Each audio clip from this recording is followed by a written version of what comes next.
Hey folks, well I know this is kinda old news by now, but last Thursday was the Jennifer Lopez show on Fox, with special guest appearances from Lady Antebellum and the American Idol Top 5.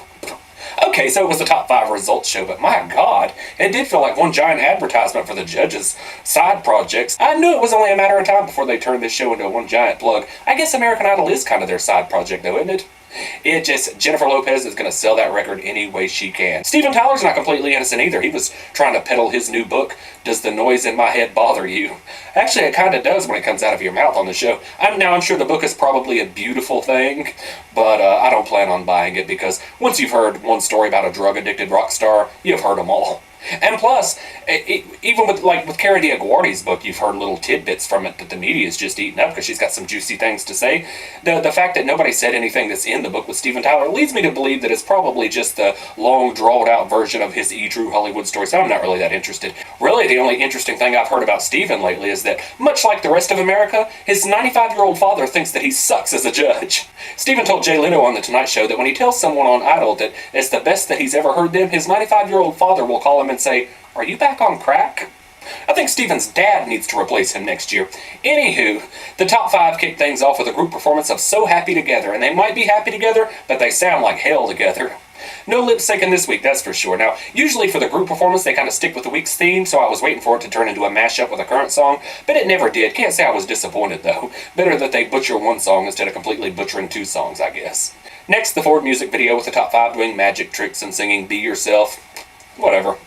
After that, the Top 5 took a trip to Hell's Kitchen to find out which is the best chef. More shameless promotion from Fox for their other shows, but I thought it was a fun segment. I've only watched Hell's Kitchen a handful of times. Cooking really doesn't fascinate me. If it doesn't come from a restaurant or the microwave, I'm usually not very interested, but then again, Hell's Kitchen is really about Gordon Ramsay making people feel like hell more than it is about cooking. Apparently, though, Scotty and Jacob have watched Hell's Kitchen even less than I have because they assumed they were going to get a cooking lesson first. They didn't. They each had 10 minutes to put together an omelet. That's actually one of the very few things that I think I could have put together without completely screwing it up. I think mine would have turned out looking a lot like Lauren's, but like she said, that's how we do it in the South.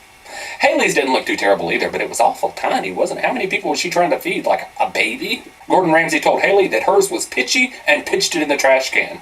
Jacob's looked like a mess. I would not have put that mess in my mouth. Gordon Ramsay was right. It looked like a plate full of throw-up. James Durbin didn't even know how to turn the stove on, so you knew that his omelet was going to be pretty hopeless. But he did dress it up pretty nicely. I guess if you can't make it taste good, at least try to make it look good.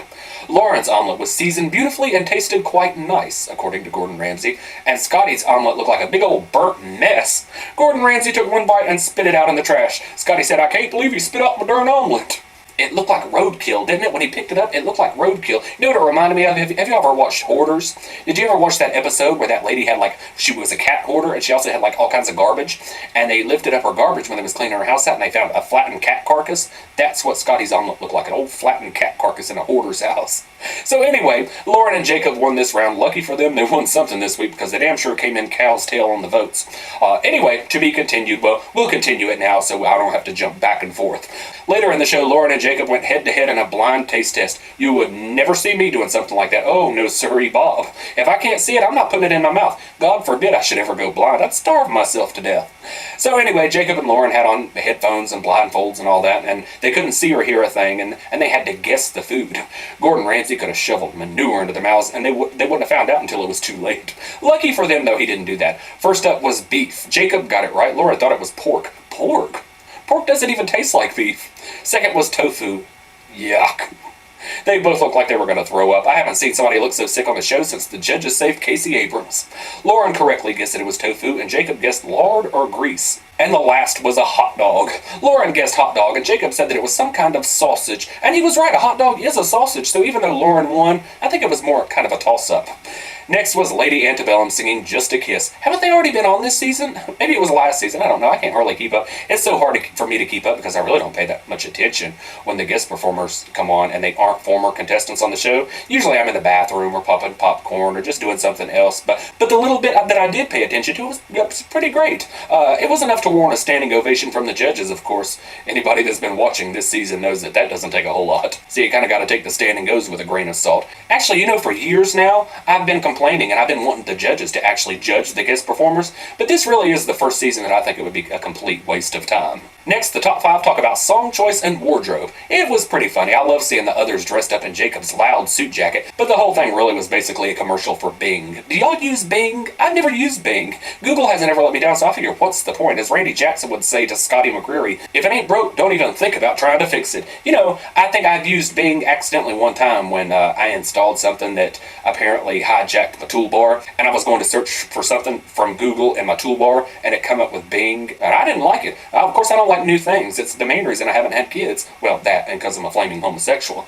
Anyway, next on to the results, and you might be surprised. I guess that line is what got poor Lauren Alaina's feathers in a ruffle, but honestly, I knew it wasn't going to be a surprise. I knew it was going to be Jacob Lusk because they've tried this crap a few times this season. Ryan Seacrest has become like the host that cried wolf. I just don't believe a word that comes out of a sneaky little mouth anymore.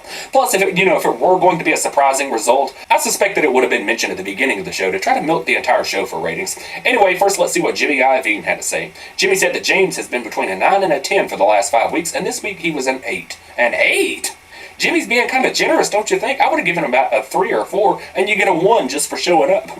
Jimmy thinks that fear overcame Lauren on the biggest note of the song, and if that continues, it will keep her out of the finale. I think people are getting a little too quick to write Lauren off. You know, I think she maybe cut off the biggest note of the song because she knew she wasn't going to be able to hit it right at that moment, and better to, cut it off and instead of butchering it. But Jimmy did correctly predict that Lauren would be in the bottom 2, but then again, so did everybody else. With Jacob, Jimmy said that both songs were slightly off. Slightly? Jimmy gave him a 6. Boy, I'd give him about a 2, maybe a 1.5. Jimmy thought that Haley came forward like a lioness in House of the Rising Sun, and he gave her a 10. She may have sounded like a lioness with all the growling, but I still don't get what everybody was so crazy about. I've watched that performance back 3 times, and I still just don't get it. And last but not least, Jimmy thought that Scotty fell a bit short on his second song, but he has no doubt that Scotty will have an extraordinary recording career, whether he wins or not. Okay, so finally, it was time for the performance of the night. Jennifer Lopez, she was ushered backstage as if she were getting ready for her big moment, while Randy, Steven, and Ryan got out in the audience with popcorn like they were going to watch a movie, which is basically what it was. You know, they were throwing popcorn at people. Ryan Seacrest was feeding popcorn to people. That was gross. I wouldn't have taken food out of his hand. You've seen his hand wipe sweat off of people before, so I wouldn't have eaten anything that came out of his hand. But anyway, I would have turned around and thrown my drink on them too, the way they were throwing popcorn on people. But yeah, so it was a fantastic performance, if you thought that's what it actually was. But it was more like a music video. It wasn't live. It was recorded over a week before, right after the top 6 on Wednesday night. And from what I've read, it took 3 hours to film, and I don't know, 10 takes. So it was more like the recording of a music video. Of course, J-Lo isn't the first one to do that on the show, but as a judge, it's kind of sad that she doesn't have the confidence to give a live performance like the people that she's judging. Then, of course, we got a sneak peek at her new video. It was a little too much J-Lo in one episode for me. So finally, back to the results now. When Ryan Seacrest started splitting them up earlier in the show, I knew somebody was going to get huffed. Being huffed, of course, is when the contestants are split into 2 groups, either during the week of the top 7 or in this case of the week of the top 5, and the apparent frontrunner is asked to pick which group they think is safe. It was first done to George Huff in season 3, hence why it's called Getting Huffed. But this season, Scotty got huffed. He was the first one declared safe and was asked to pick which group was safe, and like so many before him, he wimped out, wouldn't do it. It turns out that Haley and James were the safe group, and Lauren and Jacob were in the bottom 2. Interestingly enough, though, of the 7 contestants that have been huffed on the show before, only 2 have gone on to win. Taylor Hicks and Lita Wise. I think, let's see, we've got Melinda Doolittle was huffed. Of course, George Huff was huffed. Adam Lambert was huffed. I can't even remember all of them. So anyway, Lauren and Jacob were in the bottom 2. Poor Lauren was just a complete mess, completely in tears. Can't say I blame her though, because when Ryan Seacrest said earlier in the show that it might be surprising, that had to scare the daylights out of her. But to nobody's surprise, Jacob Lusk got the boot. And then he sang again. Boy, I don't even remember what he sang, but he took it to the church like we all knew that he would. But later, since his elimination, it came out on TMZ that Jacob has been telling people that he's mad because Jimmy Iovine had him singing No Air. He wanted to sing another song, and Jimmy talked him into doing No Air, and so now he thinks that it's Jimmy's fault that he got eliminated. He was going to go home anyway. He could have came out there and sang anything better than anybody else, and he was going home because he just didn't have enough fans. So I think Jacob's a little bit sore about that. But Jacob said that America has fallen in love with him, and he can't wait to put out an album. Probably not going to happen. I guess we'll have to wait and see. So anyway, this week is...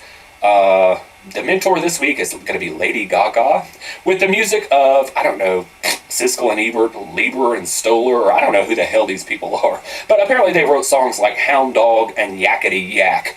Boy, this is going to be a good one. And I'm going to have to get drunk to get through the show this week. If I come on here doing a seal clap and slurring my words like Paula Abdul, y'all know that I needed some chemical assistance to get through the show, and I might just. So anyway, I'll see you folks later.